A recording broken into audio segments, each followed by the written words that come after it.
Good morning, ladies and gentlemen. I'm Colin, Riordan, the Vice-Chancellor of the University. It's really a great pleasure to see you here today, and I'm not actually formally welcoming our First Minister, but I'm very happy to see you here, and of course I add the welcome of Cardiff University to you all today. Just a brief word about what we're doing in terms of the Public Policy Institute. My predecessor in my previous role, Sir Ivor Crew, previous Vice-Chancellor of Essex University, and Professor Anthony King, you might remember them on election programmes of the past, published a wonderful book recently called The Blunders of Our Governments. It's actually about the Westminster government. I'm sure that the devolved administration First Ministers will very much enjoy reading it, but it has some interesting lessons about why it is that things can go so badly wrong when governments introduce new policies, and there's obvious examples they use, like the poll tax.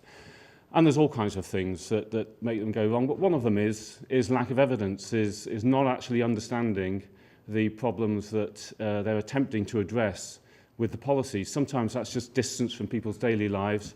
Sometimes it's not having looked at the fact that they have experts within their own ranks who know all about this, and sometimes it's not taking account of quite readily available research, or not having research done when it could be done. And that's, I hope, precisely the issue that this initiative is intended to address, and we hope to solve. And I'm certainly very optimistic that what the Welsh Government is doing in this case is extremely far-sighted, and that working together with the universities is a very good way to go. And this is, of course, a network of expertise, not just Cardiff University, but clearly hosted by us. So that's just my thoughts on the subject. I'd like to welcome you all here today, including the First Minister, of course, but my job is to introduce Sir Adrian Webb, who will now do the formal introductions. Thank you.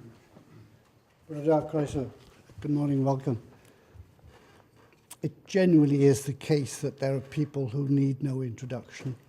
First Minister, you certainly need no introduction from me here in Wales. As I recently discovered, that's increasingly true in Scotland since your speech up there. In any case, this is intended to be a very short, concise mini launch. We're trying to set the standard, Minister, which I'm sure you'll be appreciative of, that all our reports should also be short and concise.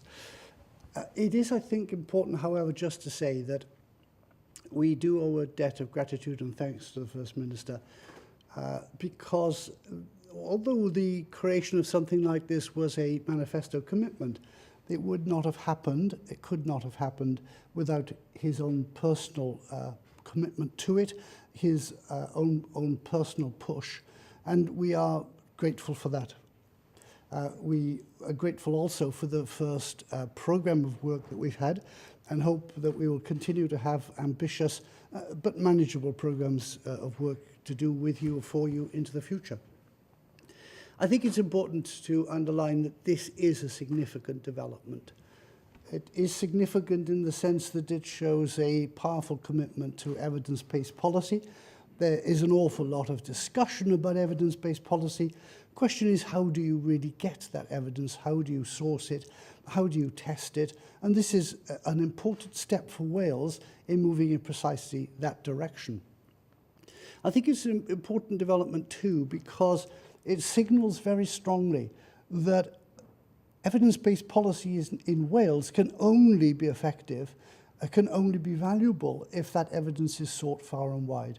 We cannot be parochial about the evidence base in which we develop policy, and the whole point of PPIW is to help the First Minister and the Cabinet source material from far and wide, which underlines what works.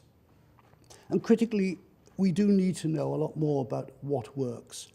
Perhaps as important, if not at times even more important, we need to know about what does not work. And I remember well that when the NICE was established, National Institute for Clinical Excellence, a long time ago, the argument at that time was that perhaps 50% of medical interventions either didn't work or were not value for money. And it is critical to begin to develop something equivalent to the NICE concept and the NICE activity in respect of all public services. As money gets tighter and as expectations rise, we have continually to question what works, and what works at a good level of value for money. Having said, First Minister, that we need to know what doesn't work as much as what works, we will endeavour to try and provide you with a good stream of things that do work, as well as sometimes indicate to you what does not work. But we appreciate your support. We value the contribution you've already made in getting this off the ground, and we look forward to hearing what you have to say about it. First Minister. I'm always happy, of course, to be able to announce the delivery of a programme for government commitment. I am reminded on a weekly basis of when I don't do that or when it's suggested that a commitment has not been fulfilled. I'm also doubly happy, of course, to launch an institute that I hope will become a valued part of Welsh public life. Now, our commitment to establish a public policy institute for Wales was intended at its core to strengthen the links between the Welsh Government on the one hand and independent sources of expert policy advice on the other.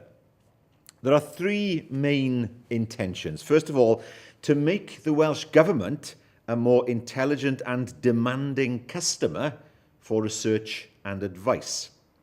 Secondly, to ensure our decisions are informed by the best available evidence. And thirdly, to improve the effectiveness of policy and delivery in Wales. Now, our delivery record in Wales is attracting increasing attention outside Wales, whether well-informed or otherwise.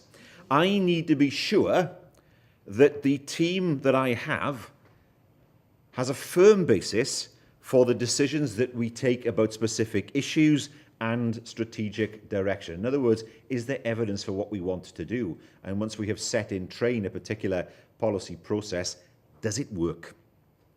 Now, of course, we already commission a lot of research, but the institute we're talking about today is outside the normal remit, duties and responsibilities of the civil service.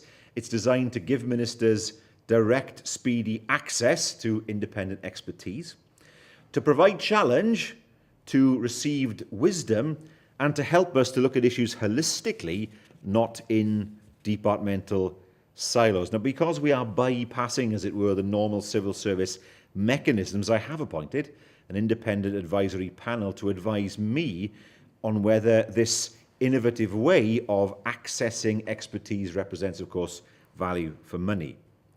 But the value of the Institute for me lies in its network of experts drawn from universities, from think tanks and from other research organisations from across Wales and, of course, from the rest of the UK and beyond. And I'm pleased that the organisations already recruited to the network include research groups based in Aberystwyth, in Bangor, Cardiff, of course, in USW, in Liverpool and in Swansea University. We see this as the beginning of the development of a wider network of economic, social and environmental experts. And the message that I'd like to get across more than any other this morning is this. Please see this as a serious opportunity to input to the strategic direction that Wales takes, without any debate as to whether to input is a verb or not. You all get the message.